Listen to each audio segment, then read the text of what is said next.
What's up, mi gente? Let's make a quick vegetarian pasta. First, we're gonna start by frying up our diced onions and bell peppers.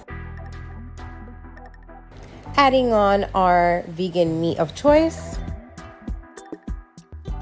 Some sazon completo. Boiling our fettuccine noodles. Let's check on our vegan meat. Now time for some Alfredo. Sazon completo. And now for some mozzarella cheese, because y'all know I absolutely love me some cheese. And some more cheese. Now let's give it a really good mix.